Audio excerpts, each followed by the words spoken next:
Hello buddies, अस्सलाम वालेकुम, welcome in धमाका फिजिक्स। बेटा, जैसा कि आज का हमारा बहुत ही इंपॉर्टेंट लेक्चर है एंगुलर एक्सेलरेशन। एंगुलर एक्सेलरेशन किसे कहते हैं, पहले हम इसको डिफाइन करेंगे और ये सर्किल में क्यों प्रोड्यूस होती है। क्या हर मोशन में एंगुलर एक्सेलरेशन होता है? अगर कोई बॉडी, हर चीज जो सर्किल में चले, क्या हर चीज में एंगुलर एक्सेलरेशन होती है?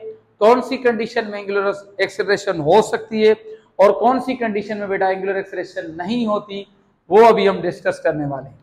इससे पढ़ने से पहले छोटू सा मैं एक इंट्रोडक्शन आपको करवा दूं। बेटा, ये वाला टॉपिक आपने पढ़ा होगा, नहीं पढ़ा है तो थोड़ा सा इंट्रोडक्शन।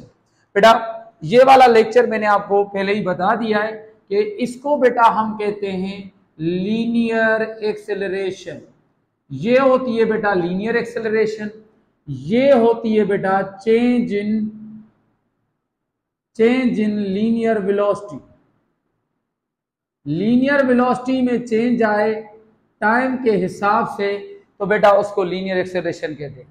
जब कोई ऑब्जेक्ट ऐसे चले कि उसकी लीनियर वेलोसिटी, लीनियर मतलब स्ट्रेट पाथ में जब वो चलता है ऑब्जेक्ट, उसकी अगर लीनियर वेलोसिटी चेंज होती जा रही है टाइम के हिसाब से बेटा, तो उसमें लीनियर एक्सेलरेशन पैदा होती है। इसके अगर हम बेसिक की बात करें तो इसका यूनिट सिंपल मीटर पर सेकंड स्क्वायर हम पढ़ चुके हैं। ये जो यूनिट है ये है लीनियर एक्सेलरेशन का। लीनियर एक्सेलरेशन बच्चों कब पैदा होती है? जब लीनियर वेलोसिटी चेंज हो। लीनियर एक्सेलरेशन कब पैदा होती है? जब लीनियर वेलोसिटी का चेंज आए विथ रेस्पेक्ट टू टाइम। बेटा, ऐसे ही angular acceleration same as it is हम क्या बताएंगे, ये बताएंगे। इसको बेटा अल्फा से ए से डिनोट करें या ए को थोड़ा सा इस तरीके से गंदा बना दें। ये ए से, ए को गंदा, ए को गंदा क्यों बोल रहे, नहीं बोल रहा, चले। ये बेटा एक्सेलरेशन को इस लेटर से जाहिर किया जाता है, तो ये दोनों लेटर आप यूज कर सकते हैं अल्फा से। बेटा, एंगुलर एक्सेलरेशन की मैं अगर इधर पहले फार्मूला छोटा सा एक्सप्रेशन लिखूं, ये बेटा एंगुलर एक्सेलरेशन इसके बराबर होती है। फील लें और आसान सा कॉन्सेप्ट है।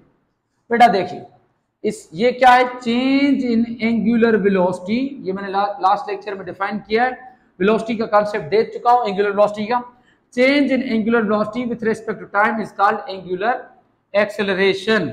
ये इसकी बेटा डेफिनेशन ही है, बहुत ही सिंपल और आसान। मैं इसको पूरा डिफाइन करूंगा और इसका कॉन्सेप्ट आपको देने वाला हूं। बस इसकी छोटी सी हम डेफिनेशन पहले लिखें। क्या डेफिनेशन बनेगी? The change in angular velocity with respect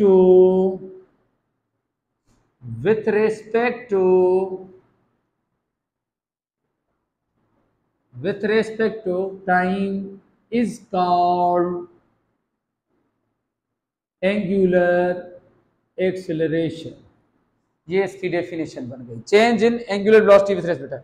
यानी बेटा इसका क्या मकसद है? हम छोटू सा बेस बना रहे हैं आपका। पहले ये इसका सेंटर है बच्चों, ये इसका रेडियस कहलाता है, ये ए पॉइंट है बेटा, ये ए से बॉडी। अगर कोई सर्किल में चले, अगर कोई बॉडी सर्किल में चले और उस सर्कुलर मोशन में उसकी वेलोसिटी का चेंज आता जाए, फील लें और आसान सा सेंस, ये से ये मेरा हाथ या बाजू पूरा का पूरा बेटा ऐसे मूव कर रहा है। अगर ये हर चक्कर में सेम टाइम लगाएगा, फील है, इधर से चला, एक चक्कर में 1 सेकंड, 1 सेकंड, 1 सेकंड, 1 सेकंड, हर चक्कर में बेटा अगर सेम टाइम लगेगा तो याद रहे कि इसकी एंगुलर वेलोसिटी कांस्टेंट कहलाती है। यानी कि इसकी एंगुलर वेलोसिटी कांस्टेंट है। और बच्चे, अगर एंगुलर वेलोसिटी कांस्टेंट हो तो एंगुलर एक्सेलरेशन पैदा नहीं होती। ऐसे same as it is example motion of fan का ले लें। फैन के अंदर क्या होता है? हर चक्कर में सेम टाइम लगाता है। जब वो मोशन अपनी फुल रिदम से चलता है बेटा, तो उस कंडीशन में हर चक्कर में टाइम क्या लगाता है? सेम। अब फैन के अंदर एंगुलर एक्सेलरेशन नहीं है, बहुत ही इंपॉर्टेंट कॉन्सेप्ट है। जब कोई ऑब्जेक्ट हर चक्कर में सेम टाइम लगाएगा, कि इसका मीनिंग क्या हुआ, इसका मतलब ये हुआ कि उसकी एंगुलर वेलोसिटी कांस्टेंट है, और जब बेटा एंगुलर वेलोसिटी कांस्टेंट होगी तो एंगुलर एक्सेलरेशन नहीं पैदा होती है, ये आपने बेसिक लेक्चर्स में पढ़ा हुआ है। तो फैन के अंदर एंगुलर एक्सेलरेशन नहीं है बेटा। अगर कोई ऑब्जेक्ट इस सर्किल में चले और उसकी एंगुलर वेलोसिटी चेंज हो विथ रिस्पेक्ट टू टाइम, फिर ये पैदा होती है एंगुलर एक्सेलरेशन। बेटा ये अल्फा से इसको रिप्रेजेंट किया जाता है।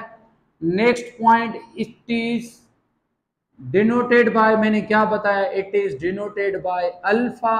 अपने नोट्स बनाने के लिए आप लिख सकते हैं अल्फा बेटा ग्रीक लेटर है, और बेटा इसका यूनिट इधर ही मैं बना रहा हूं, चलें। इसका यूनिट होता है, एंगुलर वेलोसिटी का यूनिट क्या होता है, रेडियन पर सेकंड, टाइम का यूनिट सेकंड, तो बेटा इसका यूनिट बन जाता है रेडियन पर सेकंड स्क्वायर यूनिट। ये होता है इसका यूनिट, किसका, एंगुलर एक्सेलरेशन का, लीनियर एक्सेलरेशन का मीटर पर सेकंड स्क्वायर, और इसका यूनिट होता है रेडियन पर सेकंड स्क्वायर। दूसरा यूनिट भी बना सकते हैं, डिग्री पर सेकंड स्क्वायर भी आप बना सकते हैं, ये इसके यूनिट्स हैं दोनों, ठीक है। नेक्स्ट पॉइंट पर आते हैं, ये it is a radial vector, ये एक रेडियल वेक्टर है। ये रेडियल वेक्टर अभी क्या होता है, ये पूरा का पूरा लेक्चर एंगुलर डिस्प्लेसमेंट में मैंने फुल डिटेल से डिफाइन किया था कि angular displacement, angular velocity, angular acceleration, torque, angular momentum, ठीक है, ये वाली क्वांटिटीज जो है सब की सब बेटा एक्सियल वेक्टर कहलाती हैं, क्योंकि इनका डायरेक्शन अलोंग द एक्सिस होता है। Its direction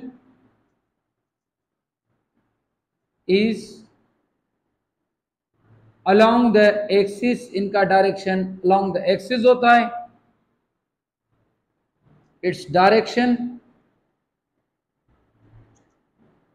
is determined with the right hand rule, right hand rule से यूज करते हैं। उसमें हम अपने थंब, ये ऐसे, इसका मैंने सारा प्रैक्टिस करवाई थी बेटा एंगुलर डिस्प्लेसमेंट वाले टॉपिक में। ये अगर ऐसे थंब को ओपन कर देना है और ये इसको परपेंडिकुलर रखना है बेटा इस तरीके से। फिर आप यूज करने का तरीका मैंने आपको बताया था। ये बेटा देखें, अगर एक ऑब्जेक्ट ऐसे चल रहा है तो बेटा ये एंटी क्लॉकवाइज होता है, इसको हमने पहले भी डिफाइन कर चुके हैं, फिर भी आपकी प्रैक्टिस के लिए हम डिस्कस कर रहे हैं। ये बेटा क्या है, क्लॉकवाइज है, ये है क्लॉकवाइज, ये है एंटी क्लॉकवाइज। एंटी क्लॉकवाइज में फिंगर्स को कर्ल करें और थंब देखें कहाँ है, आउटवर्ड है, तो एंटी क्लॉकवाइज में ओमेगा के अल्फा क्या होती है, आउटवर्ड, और इसमें क्या होती है, इनटू द पेज। इसमें आउटवर्ड यानी कि आउट ऑफ द पेज, इसमें इनटू द पेज। चलें इसमें ऐसे लिखें, आउट ऑफ पेज। ये बेटा इसकी बेसिक बातें हो गई।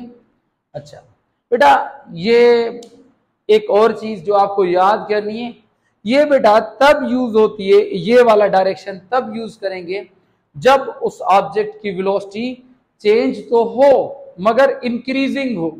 दो तरीकों से होती है बेटा, देखिए फीलिंग, कि भाई अगर आपने किसी ऑब्जेक्ट को स्टार्ट किया, फैन जब चल रहा है उसमें फुली तरीके से, तो उसमें एंगुलर एक्सेलरेशन नहीं होती है, मगर जब आप उसको ऑफ करते हैं तो उसकी एंगुलर वेलोसिटी क्या होती है, शाबाश, चेंज होना शुरू होती है बेटा। पहले चक्कर में जब वो बंद होना शुरू होता है, पहले चक्कर में कम टाइम, फिर बढ़ता जाएगा टाइम, फिर बढ़ता जाएगा। इसका मतलब क्या हुआ कि उसकी angular velocity with respect time decrease होती जा रही है। एक एंगुलर वेलोसिटी का डिक्रीज होता है, एक एंगुलर वेलोसिटी का इंक्रीज होता है।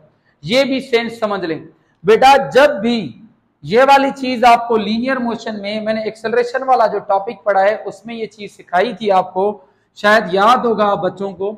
जब कोई ऑब्जेक्ट ग्राउंड से हम ऊपर की तरफ फेंकते हैं तो उसकी लीनियर वेलोसिटी की बात कर रहा हूं, डिक्रीज होती है। कोई चीज ऊपर से नीचे की तरफ आती है तो उसकी ये वाली वेलोसिटी, लीनियर वेलोसिटी, इंक्रीज होती है। इस कंडीशन में मैंने एक दो केस बताए थे।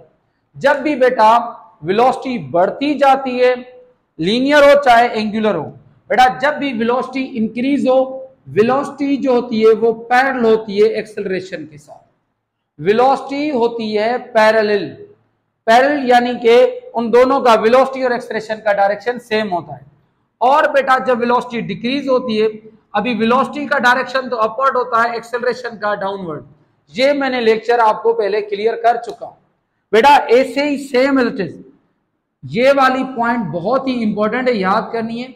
जब स्पीड ऑफ डिस्क या कोई ऑब्जेक्ट, स्पीड ऑफ डिस्क यानी कोई डिस्क है वो सर्कुलर ऐसे चल रही है, अगर उसकी स्पीड इंक्रीज हो रही है, बहुत ही इंपॉर्टेंट पॉइंट, आपकी टेक्स्ट बुक में ये पॉइंट गिवन है, जब भी स्पीड ऑफ डिस्क इंक्रीज होगी तो ये वाली चीज याद करें, एंगुलर वेलोसिटी और एंगुलर एक्सेलरेशन ये दोनों के दोनों पैरेलल होते हैं, सेम डायरेक्शन में होते हैं। जब भी ये दोनों के दोनों बेटा, जब भी बेटा स्पीड ऑफ डिस्क बढ़ेगी तो ये दोनों के दोनों पैरेलल होंगे।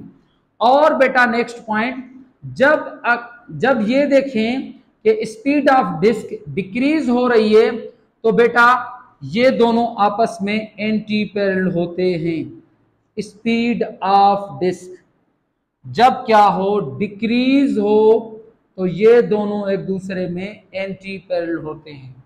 तो ये इसका बेसिक सा कॉन्सेप्ट है।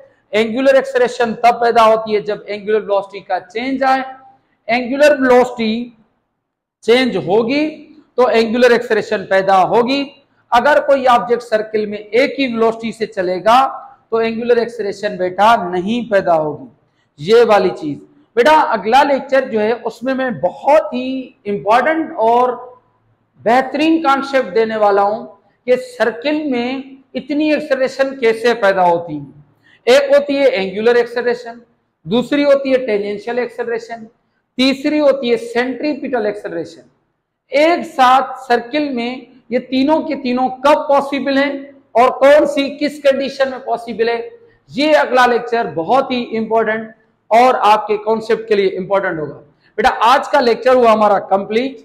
हमारी अगली वीडियोस के लिए हमारे इस प्यारे से चैनल यानी धमाका फिजिक्स को जरूर सब्सक्राइब करें, कमेंट करें, लाइक करें, शेयर करें। थैंक यू बेटा, अल्लाह हाफिज।